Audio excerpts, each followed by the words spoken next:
नमस्कार, खबर 1 मिनट देख रहे हैं आप और मैं आपके साथ रंजना रावत। चलिए देखते हैं देश प्रदेश की तमाम बड़ी खबरें। पटना के फतुहा और दनियावा में बहने वाली बरसाती नदियां धोबा, कररुआ, दरघा, भूतही और महतमाइन नदी में जलस्तर के बढ़ने से कई गांवों में बाढ़ का पानी घुस गया है। धोबा नदी से सटे निजाजीपुर, बुद्धदेवचक, मोमिंदपुर, वरुणा, सोनारू, सुपंचक, बिखुआ समेत दूसरे गांवों में बाढ़ का पानी फैल गया है। वहीं मसौड़ी पंचायत के सतौली, बिंदोली, बीबीपुर, दौलतपुर गांव में कररुआ और भूतही नदी का पानी फैल जाने से ग्रामीणों में दहशत है। अलावलपुर पंचायत के चमरडीहा और जमालपुर के दरघा और पुनपुन नदी ने तबाही मचाना शुरू कर दिया है। दरघा और पुनपुन नदी ने रिंग बांध को तोड़ दिया है, जिससे कई गाँव में बाढ़ का पानी फैल गया है। साथ ही हजारों एकड़ खेत में लगी फसल भी डूब गई है। एनएच पर पानी चढ़ने से सड़क पर बड़े बड़े गड्ढे बन गए हैं, जिससे वाहनों के आने जाने में परेशानी हो रही है। प्रशासन ने एहतियात बरतते हुए फिलहाल वाहनों के परिचालन पर रोक लगा दी है। लगातार बारिश से दरघा, कररुआ, लोकाइन और महतमाइन नदियों के जलस्तर में अप्रत्याशित वृद्धि हुई है। पटना जिले के 4 प्रखंडों धनरुआ, फतुहा, दनियावा और मसौड़ी के दर्जनों गांवों में बाढ़ का पानी घुस गया है। दरघा नदी का पानी प्रखंड के रूपसपुर, लवाइचमढ़, रमणी विघा, दरियापुर समेत अन्य गांवों में फैल गया। फतुहा प्रखंड में स्थित कररुआ और महतमाइन नदी के पानी से प्रखंड के बहरामपुर और छाती पंचायत, बीजपुरा, पभेड़ा, बीर, सोनमई और धनरुआ के अलावा देवधा पंचायत के दर्जनों गांव जलमग्न हो गए हैं। दनियावा प्रखंड के ब्रह्मास्थान के पास NH 30A पर पानी चढ़ गया है। पटना गया SH1 पर बाढ़ के पानी का दबाव लगातार बढ़ता जा रहा है। धनरुआ के आधा दर्जन से ऊपर पंचायत में करीब 30,000 एकड़ की फसल पानी में डूब जाने से किसान चिंतित हो गए हैं। बांका के चांदन नदी में डाइवर्सन ध्वस्त होने के बाद जिलेवासियों की परेशानी बढ़ गई है। अब लोगों को जिला मुख्यालय पहुंचने के लिए नदी के गहरे पानी से होकर गुजरना पड़ता है। यही नहीं, पढ़ाई करने वाले बच्चे अपने कंधे पर साइकिल टांगकर गहरे पानी से पार कर बांका पहुंच रहे हैं। हालांकि ध्वस्त डाइवर्सन को दुरुस्त करने के लिए जिला प्रशासन युद्ध स्तर पर काम कर रहा है। डाइवर्सन टूटने की वजह से जिला मुख्यालय के 4 प्रखंड के लोगों का संपर्क टूट गया है। जिला मुख्यालय पहुंचने के लिए करीब 25 किलोमीटर का सफर तय करना पड़ता है। हालांकि प्रशासनिक टीम ने जल्द से जल्द डाइवर्सन दुरुस्त करने का दावा किया है। बांका बौसी रोड से डाका मोड़ होकर शहर में प्रवेश पर रोक लग गई है। कंधे पर पानी में घुस कर आया, डर नहीं लगा आपको? बांका डर नहीं लगा। लगभग 40 करोड़ की लागत से पुल का निर्माण किया जा रहा है, जिसके लिए 1 साल पहले डाइवर्सन बनाया गया था। बारिश की वजह से गंगा नदी के जलस्तर में लगातार वृद्धि हो रही है। स्थिति ये आ गई है कि अब गंगा नदी खतरे के निशान से मात्र 2 फीट ही नीचे बह रही है। इससे दानापुर और मनेर के निचले इलाकों में पानी घुस गया है। शहर दियारा से 5 फीट की ऊंचाई पर है। जब नदी का जलस्तर खतरे के निशान को छूता है तो दियारा के लोग बाढ़ के पानी में डूबने लगते हैं। दियारा के 11 पंचायतों के करीब 5 लाख की आबादी दियारा में बसती है। हालत को देखते हुए सभी लोग बाढ़ के खतरे से डरे सहमे हुए हैं। हर 6 घंटे में गंगा के जलस्तर में 1 फीट से 1.5 फीट तक की वृद्धि हो रही है। अगर यही हाल रहा तो 1-2 दिनों में दियारा के 5 लाख की आबादी बाढ़ की चपेट में आ जाएगी। अब आसपास के लोगों को ये चिंता सता रही है कि एक बार फिर कहीं गंगा तबाही ना मचाए। सर बहुत डर लग रहा है, पूरा नाव को डर लग रहा है, लग रहा है कि पलट जाएगा। उधर जा रहे हैं तो इतना पानी हिलकर जाना पड़ रहा है और अभी तो इतना नहीं, इतना पानी हिलना पड़ रहा है। बिहार के कई जिलों में बाढ़ ने तबाही मचा रखी है। 7 नदियों से घिरे खगड़िया में कोसी और बागमती नदी खतरे के निशान से ऊपर बह रही है। वहीं गंगा नदी भी उफान पर है, जिसके कारण अलौली, बिलदौर, चौथम और खगड़िया सदर प्रखंड के कई इलाके बाढ़ से प्रभावित हो गए हैं। अलौली प्रखंड के 5 पंचायत बाढ़ से प्रभावित है। वहीं चौथम के धमहारा इलाके में भी बाढ़ का पानी प्रवेश कर जाने से लोगों की परेशानी बढ़ गई है। हालत ये हो गई है कि लोग नाव के सहारे आवागमन करने को मजबूर है। बाढ़ का पानी अलौली के कई निचले इलाके में प्रवेश कर गया है, जिसके कारण लोगों को पलायन करना पड़ रहा है। खगड़िया डीएम आलोक रंजन घोष की माने तो 20,000 से अधिक की आबादी बाढ़ से आंशिक रूप से प्रभावित है। जिन इलाकों में बाढ़ का पानी प्रवेश कर गया है, वहां पर राहत पैकेट बांटे गए हैं और स्थिति पर लगातार नजर बनी हुई है। पूरे गतिविधि पे और जो घटनाक्रम है उस पर हम लोग नज़र बनाए हुए हैं और संपर्क में भी हैं स्थानीय जनप्रतिनिधियों। दरभंगा का कुशेश्वर स्थान, जहां हर साल बाढ़ तबाही लेकर आती है। कटाव की जद में हर साल सैकड़ों घर आते हैं। कुशेश्वर स्थान पूर्वी के 10 पंचायतों में से 4 पंचायतों में ज्यादा कटाव हो रहा है। कोसी, कमला और बलान नदी से घिरे कुशेश्वर स्थान से सटे कई गांवों के लोगों के लिए विस्थापन एक बड़ी समस्या है। कोसी नदी के कटाव के बाद बड़ी संख्या में लोग बांध पर या सड़क किनारे जिंदगी बिताने को मजबूर हैं। हर साल बाढ़ आती है और लगभग 6 महीने तक पानी का कब्जा रहता है। पानी कमने के बाद लोग मिट्टी से भराव करते हैं, लेकिन हर बार कोसी रौद्र रूप में आकर उसे बहा कर ले जाती है। बाढ़ से विस्थापित चौकिया, भरैन, मुसहरी, सुघराइन के पीड़ित सरकार से गुहार लगा रहे हैं। उनकी मांग है कि सरकार कहीं और रहने की जगह दे दे ताकि हर साल की इस परेशानी से निजात मिले। बाढ़ और कटाव से विस्थापन बढ़ता है, ऐसे में स्थायी निदान जरूरी है ताकि पलायन रुक सके। बिहार में लगातार हो रही बारिश और बाढ़ के कहर के कारण सबसे ज्यादा परेशानी किसानों को हो रही है। सीतामढ़ी के किसान भी इस समस्या से बेहाल हैं। सीतामढ़ी के निचले इलाकों में पानी जमा हो गया है। किसानों के खेतों में बाढ़ का पानी जमा होने के कारण किसान अपने खेतों में खेती नहीं कर पा रहे हैं। स्थिति ये आ गई है कि विलसंड, सोनबरसा, बथनाहा, सुरसंड सहित कई ऐसे प्रखंड हैं जहां किसानों की आर्थिक स्थिति बिगड़ चुकी है। अभी भी खेतों से पानी नहीं उतरा है और आप तस्वीर देख सकते हैं जो खेतों में अभी भी पानी है और किसान इन पानी का सूखने का इंतजार कर रहे हैं। जब पानी खेतों से उतरेगा तो फिर से हिम्मत जुटाकर किसान खेती गृहस्थी शुरू करेंगे, क्योंकि पहली दफा किसानों ने जो खेती किया था बाढ़ के कारण वह पूरी तरीके से बर्बाद हो गया था और अब फिर से दोबारा खेती करना है और फिर से किसानों को इसके लिए कर्ज लेना पड़ेगा, क्योंकि किसानों के पास खेती के लिए कोई दूसरा उपाय नहीं है।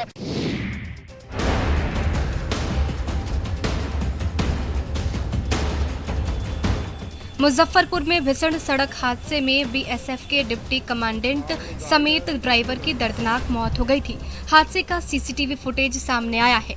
तस्वीर में साफ देख सकते हैं कि बीएसएफ के डिप्टी कमांडेंट मारुत सरन पांडे की कार सही लेन में चल रही थी। अचानक से उनके कार के ड्राइवर ने तेज रफ्तार में एक ट्रक को बाईं तरफ से ओवरटेक किया। ट्रक से टक्कर के बाद उनकी कार असंतुलित होकर दूसरे लेन में चली गई और एक बस के आगे आ गई। उसके बाद बस ने भी कार के पीछे से जोरदार ठोकर मारी, जिससे कार के परखच्चे उड़ गए। हादसे में बीएसएफ डिप्टी कमांडेंट और चालक दिलीप की मौत हो गई थी। डिप्टी कमांडेंट अपनी कार से मुजफ्फरपुर से किशनगंज जा रहे थे। कार चालक की मौत तो घटनास्थल पर ही हो गई। वहीं दूसरे घायल ने मेडिकल कॉलेज ले जाने के दौरान रास्ते में ही दम तोड़ दिया। मारूफ शरण पांडे किशनगंज में डिप्टी कमांडेंट के पद पर कार्यरत हैं। गिरिडीह जिले के बेंगाबाद प्रखंड स्थित खुट्टा बांध गांव में दो पक्षों के बीच जमीन विवाद को लेकर मारपीट हुई। दोनों ओर से पत्थरबाजी की गई, साथ ही लाठी डंडे और लोहे की रॉड का इस्तेमाल किया गया। इससे एक पक्ष से 9 जबकि दूसरे पक्ष से 4 लोग घायल हो गए हैं। घायलों का इलाज गिरिडीह और धनबाद के अस्पताल में चल रहा है। सूचना मिलने पर बेंगाबाद पुलिस घटनास्थल के बाद हॉस्पिटल पहुंची और जानकारी ली। दोनों पक्षों से मिले आवेदन के बाद पुलिस कार्रवाई में जुट गई है। बताया जा रहा है कि यह झगड़ा गोतियारी जमीन के बंटवारे को लेकर हुई। हम लोग का जमीन है, ऐसी जमीन, क्योंकि दूसरे लोग जबरदस्ती कब्जा करके हम लोग बार बार उसको बोलते तो बार बार मारपीट करता हम लोग के साथ। लोगों का नाम है किशन चौधरी, बालेश्वर चौधरी, मनोज चौधरी, राजू चौधरी। दोनों पक्षों से मिले आवेदन के बाद पुलिस कार्रवाई में जुट गई है। बेतिया के गोपालपुर थाना क्षेत्र में एक अनोखा मामला सामने आया है। जहां आरोपी के घर के सामने परिजनों ने मृतक के शव पर पेट्रोल डालकर दाह संस्कार कर दिया। दरअसल जमीन विवाद में मारपीट की घटना हुई थी, जिसमें घायल शख्स की इलाज के दौरान मौत हो गई। हालांकि वहां मौजूद पुलिस वालों ने परिजनों को समझाने की पूरी कोशिश की। पूरी घटना दक्षिणी घोगा पंचायत के मच्छी गांव की है। 19 जुलाई को दो पक्षों में मारपीट हुई थी। तब चंचल महतो सब्जी की खेत में काम कर रहे थे। 21 जुलाई को दोनों तरफ प्राथमिकी दर्ज कराई गई। मृतक के पुत्र की माने तो फिर 31 जुलाई को आरोपियों ने उसके पिता के साथ मारपीट की, जिन्हें घायल हालत में जीएमसीएच में भर्ती कराया गया, लेकिन उनकी मौत हो गई। इतना मारपीट दिए, उनको उठा के जमीन पर पटक दिए। उसके बाद में लाते मुके उसके छाती पर बहुत मारा और उसके बाद बीमारी हो गया उसी समय। गोपालपुर थाना अध्यक्ष की माने तो चंचल महतो की मौत हार्ट अटैक से हुई है और दोबारा मारपीट की घटना भी नहीं हुई है। बिहार में शराबबंदी को उत्पाद विभाग के अधिकारी पलीता लगा रहे हैं। उत्पाद विभाग के लोगों का कारनामा देखकर आप भी चौंक जाएंगे। दरअसल 15 अप्रैल 2021 को मद्य निषेध विभाग की टीम ने गर्दनीबाग थाना क्षेत्र के विक्की कुमार और युवराज सिंह को 80 लीटर देसी शराब के साथ पकड़ा था। उसके बाद टीम ने पूरे मामले में बरामद शराब का सीजर लिस्ट बनाया था और इसमें टीम के पुलिस अधिकारी गवाह बने थे। उसके बाद उत्पाद विभाग के अधिकारियों ने विक्की कुमार को तो जेल भेज दिया, पर दूसरे शराब तस्कर युवराज को पैसे लेकर छोड़ दिया गया। इतना ही नहीं, विभाग की टीम ने एफआईआर तक को बदल दिया। साथ ही 60 दिन के बाद कोर्ट में चार्जशीट तक नहीं सौंपी गई। दूसरे शराब तस्कर को भी जमानत मिल गई। तत्काल सहायक आयुक्त मद्य निषेध विभाग ने पूरे मामले की जांच के आदेश दिए और छापेमारी करने वाली पूरी टीम को शो कॉज नोटिस जारी किया है। बहरहाल अधिकारियों का ये कारनामा सिस्टम पर सवाल खड़ा करता है। चीन में गया के छात्र अमन नागसेन की हत्या की गई थी। 4 दिन बाद भारतीय दूतावास ने परिजनों को हत्या की खबर दी है। गैर चीनी नागरिक पर अमन की हत्या का आरोप है। गया का रहने वाला 20 साल का अमन नागसेन चीन के Tianjin foreign university of technology से बिजनेस स्टडी की पढ़ाई कर रहा था। 24 जुलाई से ही परिजनों की अमन से बात नहीं हो पा रही थी। 29 जुलाई को यूनिवर्सिटी एडमिनिस्ट्रेशन की ओर से छात्र के घर वालों को संदिग्ध मौत की सूचना दी गई थी। उसके 4 दिन बाद भारतीय दूतावास ने परिजनों को हत्या की सूचना दी है। अमन के परिजनों ने शव को जल्द भारत लाने की गुहार लगाई है। वो किसी भी हाल में हो, जैसा भी हो, मुझे मेरा भाई वापस चाहिए। उससे मेरी अच्छी खासी बात हुई है और अचानक से फोन आता है कि वो नहीं है इस दुनिया में। 2 दिन पहले अमन के पार्थिव शरीर को गया लाए जाने की मांग को लेकर मृतक के परिजनों के साथ सैकड़ों लोगों ने मृतक के आवास से लेकर गया समाहरणालय तक कैंडल मार्च किया। बोकारो में नियोजन, मुआवजा समेत अन्य मांगों को लेकर विस्थापितों का धरना दूसरे दिन भी जारी है। विस्थापित संयुक्त मोर्चा बोकारो स्टील के प्रशासन भवन के सामने धरना दे रहा है। मोर्चा ने बोकारो स्टील प्रबंधन के खिलाफ बागरेल महासंग्राम कार्यक्रम का आयोजन किया और प्रदर्शनकारी बोकारो स्टील की ओर बनाए गए बैरिकेडिंग को तोड़ते हुए प्रशासनिक भवन के सामने धरना दिया। इस दौरान बोकारो स्टील के सुरक्षा कर्मियों के साथ उनकी धक्का मुक्की भी हुई। मोर्चा ने प्रबंधन को ये चेतावनी दी कि जिस मकसद के साथ प्रबंधन के द्वारा विस्थापित के 19 गांवों को खाली करने की मंशा जाहिर की गई है, वो कभी पूरा नहीं होने देंगे। विस्थापितों का छाती में गड़ा है। आज विस्थापित बड़ा ही दुख और दर्द के साथ ये अपना मांग को लेकर आज 2 दिन से यहाँ पर बैठा है। विस्थापित नेता ने कहा कि 61 वर्षों से विस्थापित का नियोजन नहीं दिया गया है। हम चाहते हैं कि कैंप लगाकर विस्थापितों को नियोजन और मुआवजा दिया जाए। रांची के सदर अस्पताल में कोरोना की तीसरी लहर को देखते हुए पीआईसीयू और एचडीयू वार्ड का उद्घाटन स्वास्थ्य मंत्री बन्ना गुप्ता ने किया। चाइल्ड आईसीयू, पीडियाट्रिक आईसीयू में कुल 51 बेड हैं, जिनमें 27 आईसीयू और 24 एडीयू बेड हैं।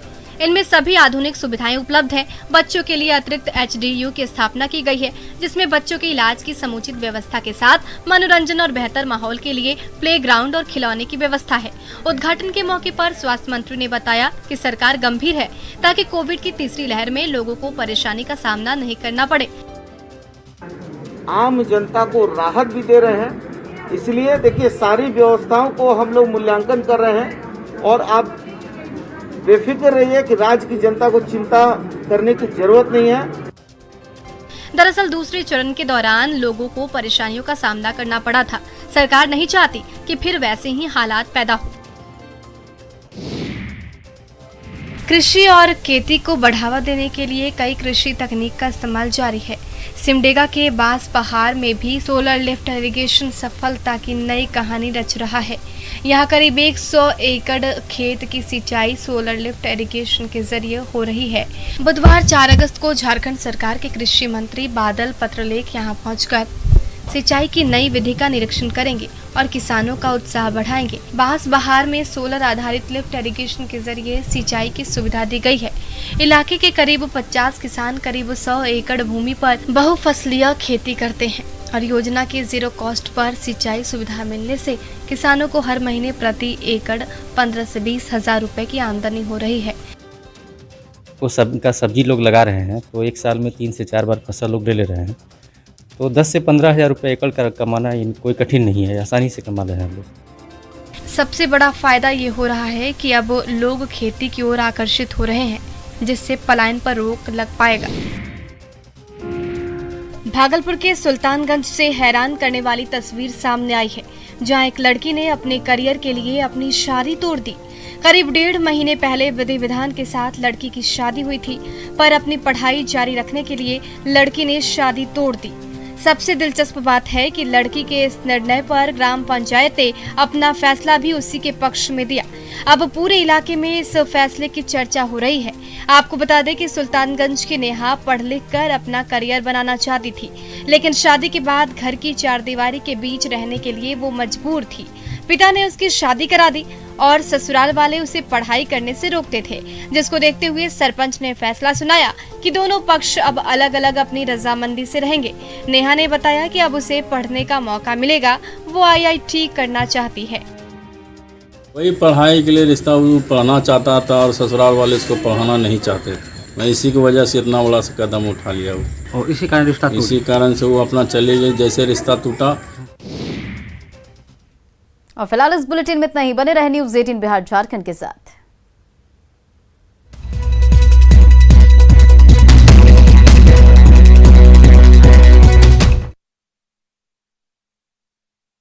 साल पहले खेती की सिंचाई के लिए किया गया था, लेकिन लोगों को ये बांध वाटरफॉल का फील दे रहा है। जल्द ही यहाँ की खूबसूरती सोशल मीडिया पर वायरल होने लगी और दूर दूर से लोग छल छल कर पानी का मजा लेने के लिए यहाँ पहुँच गए।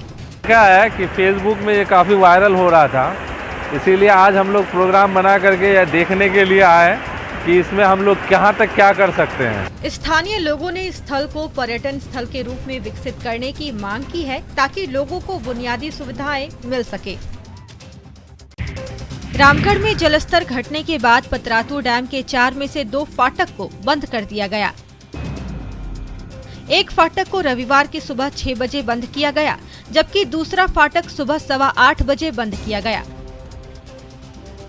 अभी डैम का जलस्तर 1328.5 रेडियस लेवल है। आपको बता दें कि जलस्तर बढ़ने की वजह से शनिवार को 4 फाटक खोलने पड़े थे। संपदा पदाधिकारी ने बताया कि फिलहाल 2 गेट से पानी की निकासी की जा रही है। अभी 1750 क्यूसेक प्रति सेकंड पानी छोड़ा जा रहा है। साथ ही डैम के जलस्तर पे भी नजर रखी जा रही है। वहीं डैम से निकलते पानी को देखने और सेल्फी लेने के लिए अभी भी भीड़ पहुंच रही है। हालांकि किसी भी तरह की दुर्घटना न हो, इसके लिए प्रशासनिक टीम की तैनाती भी की गई है।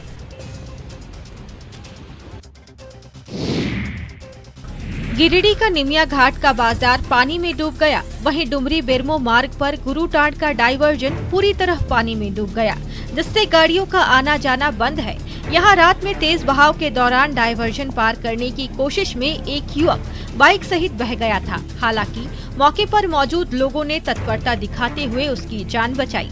पानी के तेज बहाव की जानकारी मिलने पर निमिया घाट पुलिस ने डाइवर्जन से होकर आने जाने पर रोक लगा दी है। वहीं निमिया घाट बाजार में पानी भर जाने से कई दुकान डूब गए हैं, जिससे दुकानदारों को करोड़ों का नुकसान हुआ है।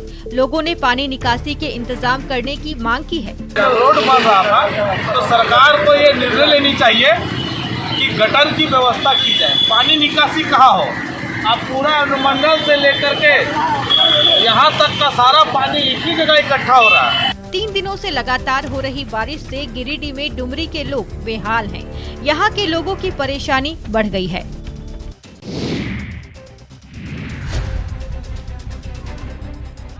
गढ़वा में पिछले 2 दिनों से हो रही मूसलाधार बारिश ने भारी तबाही मचाई है। जिले के कांडी थाना क्षेत्र के बाजार में नदी का पानी सड़कों पर आ गया है, जिससे कई घर जलमग्न हो गए। वहीं बारिश की वजह से अब्दुल खलीफा का घर तो पूरी तरह से ढह गया, जिसकी लाइव तस्वीर भी आप सामने देख रहे हैं। घर के लोग मीडिया कर्मियों को घर में पानी घुसने की जानकारी दे रहे थे कि पीछे से घर भरभरा कर गिर गया। गनीमत ये रही कि घर के लोग घर के बाहर थे। वहीं सड़कों पर पानी भर जाने से लोग परेशान दिखे। उनको रहने के लिए कोई आशियाना नहीं है। अगर इससे अधिक बारिश हुई तो हजारों लोग परेशानी से जूझ सकते हैं। लोगों का आरोप है कि आवास स्वीकृत होने के बाद भी घर नहीं बन पाया। वहीं नाले के भी इंतजाम नहीं होने से हालात बदतर दिख रहे हैं। रांची में रविवार की सुबह से बारिश रुक जाने की वजह से राजधानी वासियों के साथ साथ एकलव्य सोसाइटी के लोगों ने भी राहत की सांस ली है। हालांकि 12 फीट तक जमा पानी को पार्किंग एरिया से निकालने का काम बीती रात से ही किया जा रहा है। पानी कम होने के बाद सोसाइटी के लोगों को अपनी कार, स्कूटी और बाइक भी नजर आ रही है। हालांकि सभी बुरी तरह कीचड़ जम जाने की वजह से अब चलने की स्थिति में नहीं है। सोसाइटी के लोग इसके लिए बिल्डर के साथ साथ रांची नगर निगम को भी कोस रहे हैं। कार आपकी है? हाँ, कार तो मेरी ही है। इसकी भरपाई का मतलब क्या, मतलब कि आपने ये पार्किंग एरिया फिक्र था? मेरा ही पार्किंग एरिया पूरा ही है। खगड़िया में न्यूज 18 पर लगातार नदी से हो रहे कटाव की खबर दिखाए जाने के बाद जिला प्रशासन की टीम ने कटाव स्थल का निरीक्षण किया। सदर एसडीएम ने जल संसाधन विभाग के अधिकारियों और चौथम के सीओ के साथ नाव के सहारे बागमती नदी को पार कर अग्रहण गांव पहुंचे, जहां उन्होंने बागमती नदी से हो रहे कटाव का भयावह रूप देखा। चौथम प्रखंड के में अग्रहण एक गाँव है, वहाँ पिचासी कटाव चल रहे थे। जिसकी सूचना मिलने पे हमारे साथ बाघ प्रमंडल के भी गए हुए थे, सीओ साहब थे। हम लोग उसको देखे हैं और फ्लड फाइटिंग के लिए बाघ प्रमंडल को निर्देशित किए हैं। सीओ साहब को भी तत्काल उस वक्त स्थिति बनाए रखने के लिए निर्देशित किया गया है, अभी नियंत्रण में है। खगड़िया के मधुआ गांव के लोग हर साल गंडक नदी से हो रहे कटाव से परेशान हैं। सैकड़ों एकड़ की खेती युक्त जमीन करकट नदी में समा गई है, जिससे किसान खासे परेशान है। खेत में ही फसल बर्बाद हो गया है, तो वही कटाव से कई फसलें पानी में बह रही है। अब कटाव मधुआ बांध तक पहुंच गई है। ऐसे में गांव वाले खौफजदा हैं। बांका में चांदन नदी के जलस्तर में बढ़ोतरी होने के चलते शनिवार को डायवर्जन टूट गया, जिसके चलते जिला मुख्यालय से 4 प्रखंड के लोगों का संपर्क कट गया। जिला मुख्यालय पहुंचने के लिए करीब 25 किलोमीटर का सफर तय करना पड़ता है। हालांकि प्रशासनिक टीम ने जल्द से जल्द डायवर्जन दुरुस्त करने का दावा किया है।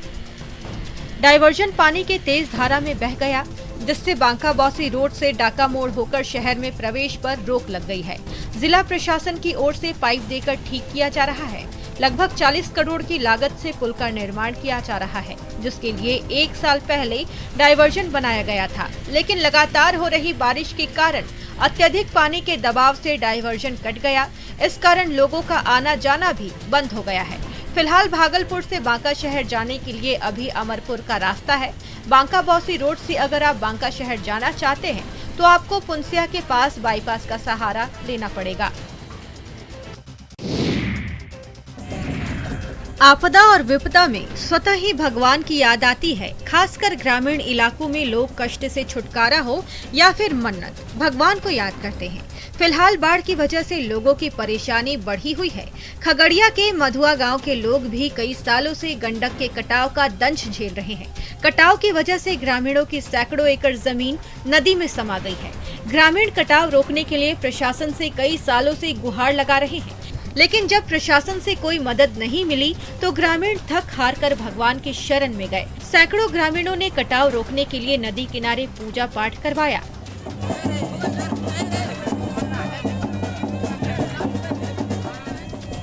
ढोल और बाजा बजाया गया।